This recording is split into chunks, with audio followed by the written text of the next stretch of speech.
नमस्कार भावांनो, मेंबर्ससाठी आपण विशेष परिचय सदर सुरू केला आहे. तेव्हा चॅनलवर नवीन असाल तर सबस्क्राईब करायला विसरू नका व जॉईन बटनवर पण क्लिक करा. मित्रांनो, सर्वांना जय जिजाऊ. लग्नाच्या गोष्टीवर चर्चा करत असताना मेंबरसाठी आपण हा एक विशेष उपक्रम सुरू केलेला आहे. तेव्हा तुम्ही जर या चॅनलवर नवीन असाल तर पहिल्यांदा सबस्क्राईब करा आणि मेंबरच्या जॉईन बटनवर क्लिक करा.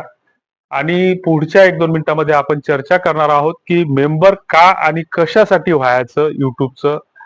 तर याच्यासाठी की गेल्या 7-8 वर्षापासून लग्न अक्षदामध्ये काम करत असताना माणूस बऱ्याच गोष्टी ह्या अनुभवातून शिकत असतो आणि अनुभवातून शिकत असताना मग आपण जे काही आपल्या मनामध्ये गैरसमज निर्माण करून घेतलेले आहेत की आपण एखादा ग्रुप जॉईन केला म्हणजे आपल्याला एखादी गरीब घरची मुलगी मिळेल, कमी शिकलेली मुलगी मिळेल किंवा एखाद्या विवाह संस्थेकडे 500-1000 रुपये भरले म्हणजे आपलं लग्न जुळेल, तर हे पूर्णपणे अंधश्रद्धा आहेत किंवा गैरसमज आहेत असं म्हणायला हरकत नसावी.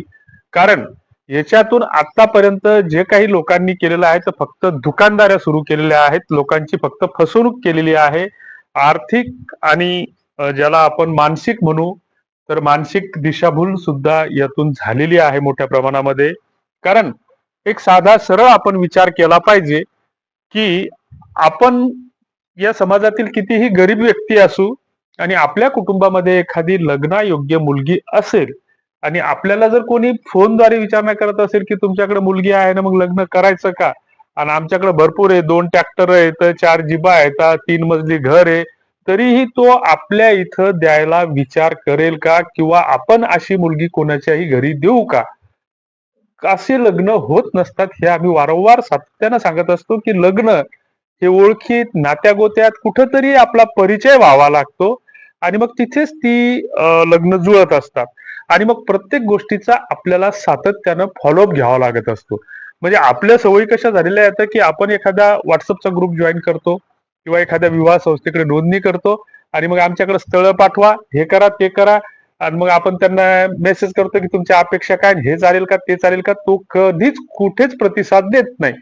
तुम्ही जर व्हिडिओ ऐकणाऱ्यांपैकी जर एखाद्या व्हॉट्सअप ग्रुपला तुम्ही लग्नाच्या जॉईन असाल तर त्याच्यावर हमखास एखादा मेसेज असतो दर दुसऱ्या-तिसऱ्या दिवशी की गरीब घरच्या मुलीचे स्थळ टाका, पाठवा, किंवा आपण आपला स्वतःचा बायोडाटा टाकतो. तर असं एखाद्याला सांगा उदाहरण, कॉमेंट बॉक्समध्ये तुम्ही नक्की कळवा की बाबा मी माझा बायोडाटा एखाद्या ग्रुपवर शेअर केला, चांगल्या घरचा आहे. आता बरेच आता आपण बायोडाटे पाहतो ग्रुपवर की MBA झालेले 20-20, 30-30 लाखाचे पॅकेज असलेले मुलांचे बायोडाटे येतात. मग त्यांना तर फोन कॉलचा त्रास व्हायला पाहिजे की सकाळी त्यांनी बायोडाटा टाकला तर संध्याकाळपर्यंत त्यांना 100 फोन यायला पाहिजे, गरीब घरच्या मुलीचे, कमी शिकलेल्या मुलीचे. का हो, आमच्याकडे आहे मुलगी, चांगली आहे, दिसायला सुंदर आहे, चालते का तुम्हाला? तर तोही त्याच्यामध्ये कुठे इगो तयार झालेला असेल की मी 24 लाख वर्षाचे कमावतो, मी अशा, तोही त्याच्या लेवल प्रमाणेच मुलगी शोधल ना. तर हे लग्न हे परस्पर सहजीवनाचं नातं असतं आणि एक ते तुमच्या सामाजिक पारंपरिक अंगानं त्याची त्या नात्याची जुळवणी होत असते. आणि मग आपण उगाच त्याचा बाजार केलेला आहे आणि मग या बाजारात फक्त आपण काय आहे की फक्त नुसतं बाजारात जायचं, मोलभाव काय, हे केवढ्याला, ते केवढ्याला, त्याच्यातून ना विकत घेतो आपण काही एखादी वस्तू आणि ना विकणारा विकतो. की जशी ही आपली अवस्था कशी झालेली आहे किराणा दुकान सारखी, की म्हणजे किराणा दुकानामध्ये सगळ्या जिन्नस वस्तू भेटतात तुम्हाला, सगळं भेटतं, सुई दोऱ्यापासून, धाग्यापासून, गुंड्यापासून, तर तुमच्या लहान लेकराच्या औषधात डिक्कीमाली कुठलीही वस्तू तुम्हाला मिळेल. परंतु किराणा नावाची वस्तू त्या ठिकाणी अजिबात मिळत नाही. की किराणा नावाची आपण जर म्हटलं की बा दुकानदाराकडे तुम्हाला किराणा द्या, तर तो किराणा म्हटल्यावर तो कुठल्या कुठल्या जिन्नस तुम्हाला किराणामध्ये द्यायच्या तो विचारेल, पण किराणा नावाची त्याच्याकडे वस्तू नसते. तसंच लग्नाचं झालेलं आहे की लग्नाच्या नावानं खूप साऱ्या वेबसाईट्स आहेत, विवाह संस्था आहेत, लग्नाचे ग्रुप्स आहेत, जागोजागी दलाल आहेत. मात्र हे सगळं इकडं जिकडं तिकडे त्याचा पेव फुटलेला असताना लग्न नावाची गोष्ट त्यातून जुळत नाही. ही एक वस्तुस्थिती आहे, वास्तविकता आहे आणि आपण ह्या गोष्टी स्वीकारल्या पाहिजे की सत्य काय आहे ते मान्य केलंच पाहिजे आणि मग हे डोक्यातला भ्रम आपण काढला पाहिजे.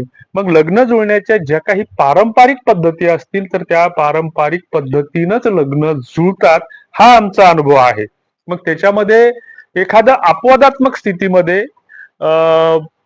अनोळखी ठिकाणचं लग्न जुळत असते आणि हे लग्न जुळण्याचं जे काही प्रमाण आहे तर ते प्रमाण शिकलेल्या लोकांमध्ये जे काही ज्याला आपण उच्च शिक्षित म्हणू किंवा चांगल्या प्रोफेशन वाले चांगल्या एज्युकेशन वाले म्हणा किंवा ज्यांची सामाजिक वलय आहे प्रतिष्ठा आहे त्याच्यानंतर ज्याला आपण संपत्तीच्या दृष्टीने जे स्थिर स्थावर आहेत तर अशांची लग्न जुळत असतात.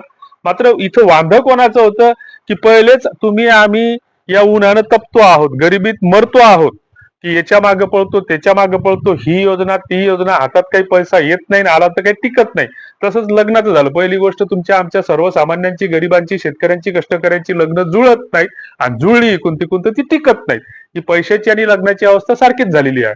आणि मग अशा स्थितीमध्ये तुमची आमची कोणीतरी पहिलेच आपण दोन पैसे इकून तिकून कमावून आणतो आणि मग ते कमावून आणल्याच्या नंतर आमच्यासारखा एखादा भामटा भेटतो आणि मग आमच्याकडे आम्ही लग्न जुळवतो आमच्याकडे 100% लग्न जुळतात असं तसं तो गोड गोड बोलतो आणि तुमच्याकडून 100 500 200 लुबाडतो आणि तो त्याचं भलं करून घेतो आणि बाकी काहीच नाही. तुम्हाला माहित असेल की या 4-5 वर्षामध्ये तुम्हालाही कदाचित फोन आले असतील की सगळ्यात जास्त मी अमक्या अमक्या विवाह संस्थेतून बोलते आणि तुमच्याकडे लग्नाचं कोणी आहे का आणि तुम्ही जर म्हटलं की लगेच ती पोरगी म्हणते की बायोडाटा टाका आणि बायोडाटा टाकल्याच्या नंतर लगेच तुम्हाला एका सुंदर मुलीचा फोटो येतो. अनाथ आश्रमाच्या नावानं खूप सारे लोक लुटले गेलेले आहेत गरीब घरच्या मुलीच्या नावानं लुटले गेलेले आहेत तरीही आपण ध्यानावर आणि भानावर यायला तयार नाही आणि आम्ही जे काही खरं सांगण्याचा प्रयत्न करतो तर आमचं कोणी ऐकत नाही. तुम्ही तरी कशाला ऐकाल. बऱ्याच जणांची अशी अवस्था आहे की त्याची घरातली बायकोच ऐकत नाही तर बाकीच्या लोकांनी कशाला ऐकावं अशी एक सामाजिक स्थिती निर्माण झालेली आहे. तर असो तर आपण हे जे काही मेंबरसाठीचं जे काही आपलं भारूड आहे तर या माध्यमातून आपण जी काही आम्ही एखादा जर व्हिडिओ बनवला कारण याचा आम्हाला अनुभव आलेला आहे की आम्ही एक 4-5 महिन्याच्या आधी एक व्हिडिओ तयार केला की बा अनाथ आश्रमाच्या नावानं फसवणूक कशी होते आणि मग त्या व्हिडिओचं शीर्षक होतं थंबनेल किंवा अनाथ आश्रमातील स्थळे कशी असतात आणि मग त्याच्यात माहिती दिली की अनाथ आश्रमातील स्थळांची अवस्था काय आहे नेमकी त्याची पद्धती कशी असते त्याच्यातून फसवणूक कशा प्रकारे होते ही माहिती आपण त्याच्यातून बराच अभ्यास करून सांगण्याचा प्रयत्न केला. नंतर त्याची गंमत अशी झाली की बऱ्याच लोकांनी त्याचं शीर्षक पाहिलं जवळपास 7-8 लोकांनी तो व्हिडिओ बघितला जवळपास 1 मिलियन पर्यंत त्याला व्ह्यू पोहोचलेले आहेत आणि मग त्याच्यातून आमचा लगेच गुगलवरून नंबर शोधला मराठा लग्न अक्षदा नावानं की जे फोन कॉल सुरू झाले सकाळी 7 वाजतापासून तर रात्री 11 वाजेपर्यंत झोपेपर्यंत की आम्हाला शेवटी न्यायला जाऊन ते सिम बंद करावं लागलं की तुमचं अनाथ आश्रम कुठे आहे तुमच्याकडे अनाथ मुली आहेत का तुमचं असं आहे का तसं आहे का म्हणजे व्हिडिओ पूर्ण न पाहताच त्याच्यातले 1-2-30 सेकंदाचा 1 मिनिटाचा व्हिडिओ पाहतो आपण कुठलाही आणि लगेच आपण फोन उचलतो तुम्ही लग्न जुळवता का तुमच्याकडे मुली आहेत का हे प्रश्न हे सामाजिक सभ्यतेला धरून नाही येतं. तर असो आणि मग याच्यामध्ये मेंबरसाठी जे काय आपण आता हे सदर सुरू केलेलं आहे तर याच्यामध्ये जे काही लग्न अक्षदाची वेबसाईट आहे तर त्याच्यातून आपण काही संपर्क करण्याचं याच्यातून प्रयोजन करणार आहोत. त्याच्यानंतर मेंबरसाठीचा एक आपण विशेष व्हॉट्सअप ग्रुप बनवणार आहोत तर त्याची लिंक आम्ही खाली दिलेली आहे की त्याच्यामुळे काय होईल की तुम्हाला आम्हाला एकमेकांशी प्रत्यक्ष संवाद साधता येईल की होईल काय की व्हॉट्सअप ग्रुपवर एखाद्याने एखादा प्रश्न टाकला म्हणजे त्याचा आपल्याला जेव्हा तो मेसेज पाहायला गेला सकाळी एखाद्याने 8 वाजता एखादा प्रश्न टाकला रात्री आपण 9 वाजता झोपायच्या आधी त्या व्हॉट्सअप ग्रुपकडे लक्ष गेलं तर आपण त्याला रिप्लाय देऊ शकू एकमेकांसोबत इंटरॅक्ट होता येईल. त्याच्या माध्यमातून आपल्याकडे जर एखादा बायोडाटा येत असेल तर आपण त्या बायोडाटाला परस्पर शेअर न करता त्या मुलींच्या पालकांना आपण त्या ग्रुपमध्ये समाविष्ट करण्याचा प्रयत्न करू आणि मग त्यांना समाविष्ट केल्याच्या नंतर मग त्या ग्रुपवर आपण जर समजा एखादा बायोडाटा नाशिक विभागातला एखाद्या मुलीचा आला आणि आल्याच्या नंतर मग नाशिक विभागातली काही स्थळं असली तर मग आपण त्यांच्यासोबत प्रत्यक्ष संवाद करण्याचा प्रयत्न करू की दादा किंवा त्यांना व्हॉट्सअपला मेसेज करू की दादा हे तुमच्यासाठी योग्य स्थळ असू शकतं आणि मग हे तुम्ही कुठेतरी कारण अशी लग्न जुळतात कारण 2-4 लग्न आमच्या या माध्यमातून या गेल्या 1-2 महिन्यामध्ये अशी अनोळखी ठिकाणी सुद्धा जुळलेले आहेत की वाशिमचं एक सोनखास या गावातलं एक मुलाचं लग्न बुलढाणा जिल्ह्यातील एका कळपवीर नावाच्या मुलीसोबत जुळलं बीड जिल्ह्यातील एका स्थळाचं लग्न इकडे वाशिम जिल्ह्यामध्ये जुळलं नाशिक मधलं एक लग्न बुलढाण्यातल्या सुंदरखेड सोबत जुळलं ही मागच्या महिन्यातल्या ह्या 3 गोष्टी आहेत आणि मग या माध्यमातून आमचा जो काही एक ओळखीचा ग्रुप आहे की त्याच्यात फक्त नात्या गोत्याची ओळखीची आणि परिचयातलीच लोक फक्त वाशिम हिंगोली आणि बुलढाणा या 3 जिल्ह्यापुरते जवळपास 700-800 लोकांचा तो ग्रुप आहे आणि त्या ग्रुपमधले जवळपास 400 लोक 50% लोक हे निष्क्रिय आहेत फक्त एक काहीतरी चौकीदारासारखे ते त्या ग्रुपवर येतं त्यांना काही घेणदेण नसते अधूनमधून कोणाचाही एखादा आलतू फालतूच मेसेज टाकतात तर तो आम्ही डिलीट करतो आणि मग त्याच्यानंतर जे काही 100-200 लोक आहेत तर ते आस्थेनं कळकळीने त्यांच्याकडे बऱ्याच जणांकडे असं आहे की त्यांच्याकडे लग्नाचं कोणीच नाही पण त्यांना त्या गोष्टीची आवड आहे आणि मग ते वैयक्तिक संवाद करतात, ओळखीचे नात्यागोत्याचे असतात.